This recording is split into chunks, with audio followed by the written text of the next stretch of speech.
মনোনয়ন দাখিল পৰ্ব আৰম্ভ হৈছে আৰু খুমটাইত দেখিবলৈ পোৱা গৈছে ব্যতিক্ৰমী দৃশ্য। খুমটাইৰ বিধায়ক মৃণাল শইকীয়াই চাইকেল লৈ মনোনয়ন পত্ৰ দাখিল কৰিবলৈ আহিছে আৰু এটা গ্ৰীণ ৱাৰিয়ৰ এটা দল ইতিমধ্যে আহিছে আৰু চাওক এটি গছপুলি ৰৈ আজি দিনটোৰ কাৰ্যসূচী আৰম্ভ কৰিছে মৃণাল শইকীয়া আৰু সততে ব্যতিক্ৰমী কৰ্মৰে চৰ্চাত থাকে বিধায়কগৰাকীয়ে। এই বৰ্ষতো দেখিবলৈ পোৱা গৈছে যে ২৬ৰ নিৰ্বাচনৰ পূৰ্বে এই যি মনোনয়ন দাখিল এই মনোনয়ন দাখিল পত্ৰটি প্ৰাক্তন যিগৰাকী বিধায়ক তথা বিজেপি দলৰ খুমটাইৰ প্ৰাৰ্থী মৃণাল শইকীয়াই এজোপা বৰগছৰ পুলি ইতিমধ্যে ৰোপণ কৰিছে আৰু ৰোপণ কৰি তেখেতৰ এই যি কৰ্ম আৰম্ভ কৰিছে আৰু এটা গ্ৰীণ ৱাৰিয়ৰ এটা দল বৃহৎ এটা দল আহিছে বহুজনীয়া। সেই দলে ইতিমধ্যে চাইকেল লৈ খুমটাইত বাসগৃহৰ পৰা যাত্ৰা আৰম্ভ কৰিছে আৰু দেখিবলৈ পোৱা গৈছে এই যি গছপুলি ৰুই এনেদৰে তেওঁ আজি কাৰ্যসূচী আৰম্ভ কৰিছে।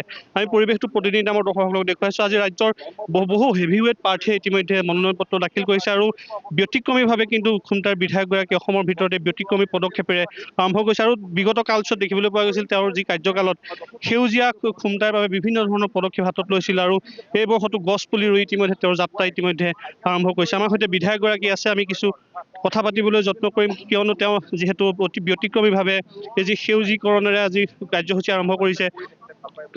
আমি পৰিৱেশটো প্ৰতিদিন আমাৰ দৰ্শকসকলক দেখুৱাই আছোঁ।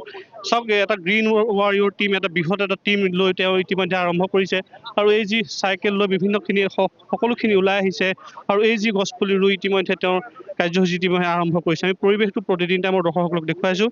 আমাৰ সৈতে বিধায়কগৰাকী আছে, আমি কিছু কথা পাতিবলৈ যত্ন কৰিম।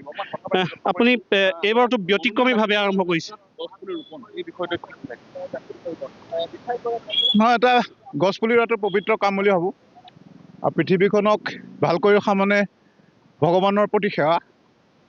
সেইকাৰণে এটা আমাৰ গ্ৰীণ ৱাৰিয়ৰসকল আছে, এটা গছপুলি ৰুই আমি যাত্ৰা আৰম্ভ কৰিম। ইয়াৰ পৰা আমি শালমৰালৈকে চাইকেলেৰে যাত্ৰা আৰম্ভ কৰিম, তাৰপিছত খোজকাঢ়ি। নাই, এইজোপা হ'ল জৰি গছ, ফাইকাছ গছ হয়। এই গছজোপা চৰাই বৰ প্ৰিয়।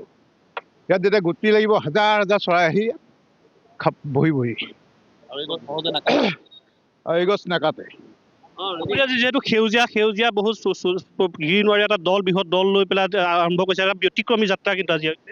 ব্যতিক্ৰমী বুলি নাজানো, মোৰ যিসকলে গছপুলি ৰোৱাৰ লগত জড়িত থাকে খুমটাইত, গছপুলি ৰোৱা চাফা চিকুণ কৰা, তেওঁলোকক মই এটা টি চাৰ্ট দিছোঁ গ্ৰীণ ৱাৰিয়ৰ খুমটাই বুলি, আৰু তেওঁলোকলৈ এইবিলাক মেছেজ যে তেওঁলোকেও গছপুলি ৰুব লাগে, খুমটাইখন সেউজীয়া কৰিব লাগে। কি সূচাব বিচাৰিছে যাত্ৰাটো যিহেতু এই ধৰণে আৰম্ভ কৰিছে সেউজীকৰণৰ যাত্ৰা? একো সূচাব খোজা নাই। বহুতে মন্দিৰলৈ যায়, সেৱা কৰি পেলাই যায়। মই ভাবোঁ যে গছ ৰোৱাটো এটা ভগৱানৰ কাৰণে এটা দান।